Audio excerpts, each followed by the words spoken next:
Salam alaikum les amis. Dans cet épisode, on vous emmène découvrir la tentaculaire ville du Caire et le programme, croyez-moi, est chargé. Alors ne perdons pas de temps et rentrons tout de suite dans le vif du sujet.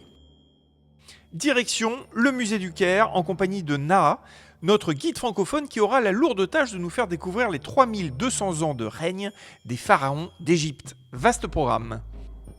Alors tout commence en 3100 avant Jésus-Christ, la Haute et Basse-Égypte sont unifiées par le premier pharaon, traditionnellement identifié comme Narmer.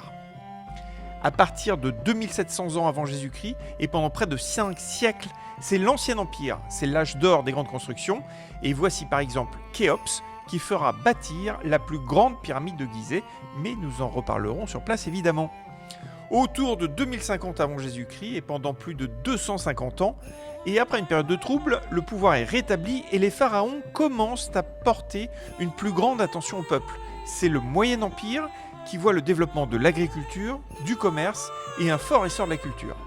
Et enfin le Nouvel Empire qui commence 1550 ans avant Jésus-Christ et durera 500 ans. C'est l'apogée de la puissance égyptienne. Les pharaons deviennent de grands conquérants, connus sous les noms d'Hatshepsut, d'Akhenaton, Ramsès II et évidemment le célébrissime Toutankhamon. Et c'est à cette époque que sont bâtis les temples de Karnak et de Luxor et que les pharaons sont désormais enterrés dans la vallée des rois.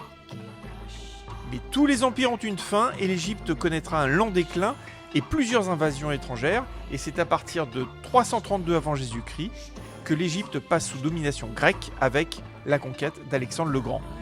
Et à sa mort, son empire est partagé entre ses généraux et l'Égypte revient à Ptolémée, qui fonde la dernière dynastie régnante.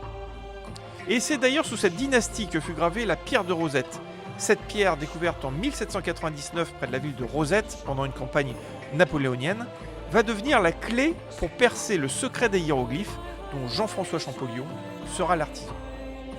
Et c'est la mort de la cultissime Cléopâtre en 30 avant Jésus-Christ qui marquera la fin de l'Égypte pharaonique et son intégration à l'Empire romain. Et donc oui, si vous avez bien suivi, Cléopâtre VII, la Cléopâtre que nous connaissons tous, n'était pas égyptienne mais bien grecque, et c'était la dernière descendante de la dynastie des Ptolémées. Et voilà en quelques minutes l'histoire condensée des pharaons d'Égypte que nous avons eu la chance de parcourir dans ce musée vieillissant, mais tellement iconique. Le lendemain, et toujours en compagnie de Maha, nous partons enfin à la découverte des pyramides. Et la première que nous découvrons sera la pyramide à degrés de Djoser. Pourquoi ? Eh bien tout simplement parce qu'elle est considérée comme la toute première pyramide d'Égypte. Elle est édifiée sous le règne du pharaon Djoser, d'où son nom, durant l'Ancien Empire aux environs de 2650 avant Jésus-Christ. Son architecte est le célèbre Imhotep, souvent considéré comme le premier architecte connu de l'histoire.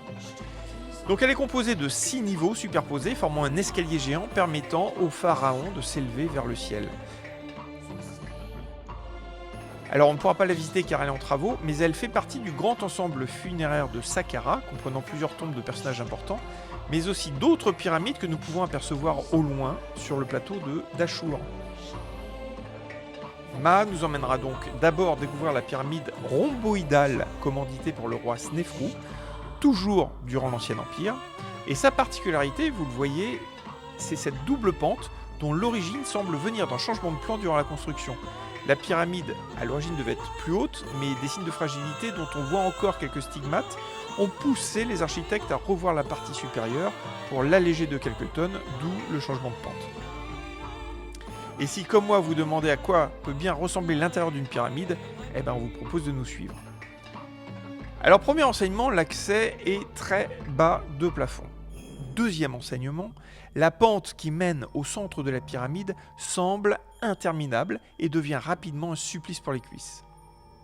Et tout au bout du couloir descendant, on tombe sur un escalier étroit et plutôt raide qui remonte.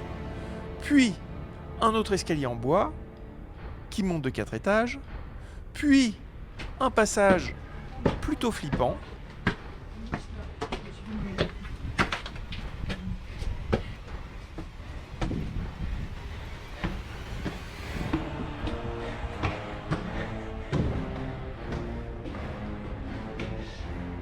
Puis un couloir, puis un autre escalier, Et enfin, le sommet de la pyramide.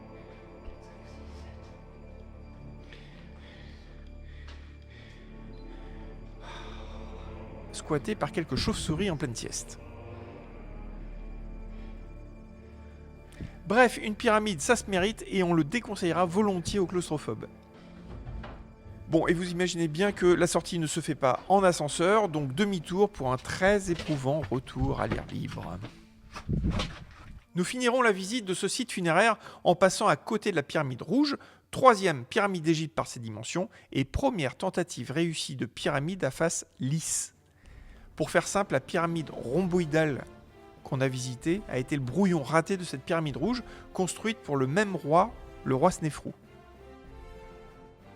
Voilà, nous laissons à présent la pyramide rouge pour une grosse heure de route vers les célébrissimes pyramides de Gizeh. Alors, première observation pour ceux qui pensaient que les pyramides de Gizeh se situent en plein milieu du désert, c'est loin d'être exact. Nous sommes à 25 km du Caire et quel que soit l'angle que nous choisissons, l'urbanisation environnante est à peu près partout. Deuxième observation, on est assez loin du surtourisme. Alors certes, nous sommes en plein Covid, mais les Égyptiens souffrent très visiblement de la chute drastique du nombre de touristes depuis la révolution égyptienne de 2011. Et sur le plateau de Gizeh, nous avons presque l'impression qu'il y a plus de locaux que de touristes. Alors honnêtement, c'est quand même pas facile pour tous ces vendeurs ambulants, ces loueurs de chameaux ou de chevaux tout maigrichons de survivre. Du coup, on se fait très gentiment accoster de partout et tout le temps. Pour le reste, en étant honnête, l'expérience n'est pas dingue. Certes, c'est assez émouvant d'être devant la seule des 7 merveilles du monde à avoir survécu jusqu'ici, mais l'urbanisation environnante et l'omniprésence des vendeurs à la sauvette nous font largement préférer le site d'Aqaba que nous jugions plus authentique. Alors quelques mots quand même sur ces 3 pyramides emblématiques. La pyramide la plus reconnaissable avec sa petite coiffe, c'est Képhren. Et si elle semble la plus grande, c'est un effet d'optique car c'est bien la pyramide de Khéops, ici en second plan, qui est la plus haute avec 146 mètres. La troisième, la pyramide de Mykérinos, étant la plus petite des 3.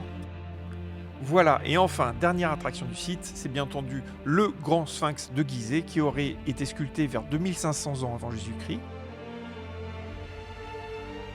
Avec son corps de lion et sa tête humaine, il est le gardien symbolique des pyramides. Et si la disparition de son nez attise encore beaucoup de légendes, il semble être devenu qu'un simple refuge pour pigeons du Caire.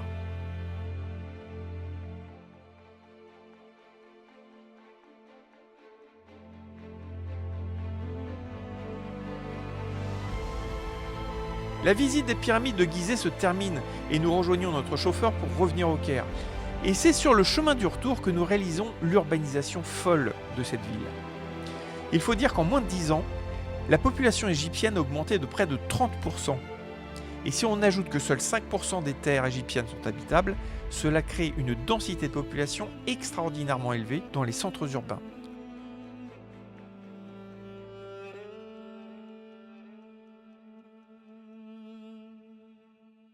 Le lendemain, changement de guide pour mieux découvrir cette ville aux 1000 facettes.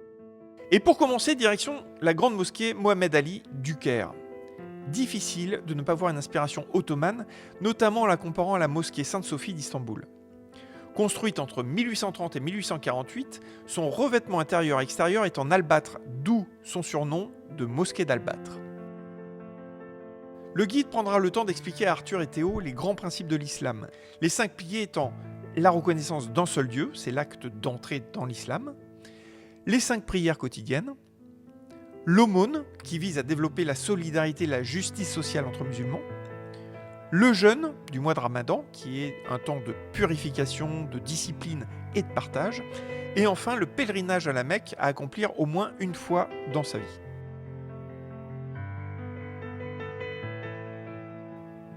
Et en sortant de la mosquée, nous tomberons sur une esplanade surplombant la tentaculaire ville du Caire, dont sa densité de construction n'a d'égal que sa pollution visible à l'œil nu, tout comme les pyramides de Gizeh que l'on distingue à travers le smog de la cité. Notre guide nous emmènera ensuite dans le quartier du Vieux Caire, placé sous haute surveillance car il héberge quelques joyaux multiconfessionnels. Nous commencerons par la synagogue Ben Azra, la plus ancienne synagogue d'Égypte. La légende raconte que c'est à cet endroit que la fille du pharaon aurait accueilli Moïse dans son panier et qu'il aurait grandi ici. Nous continuerons vers l'église d'Abou Serga, qui renferme une crypte qui aurait servi de refuge à la Vierge Marie, à Joseph et à Jésus pendant 3 mois lors de sa fuite en Égypte.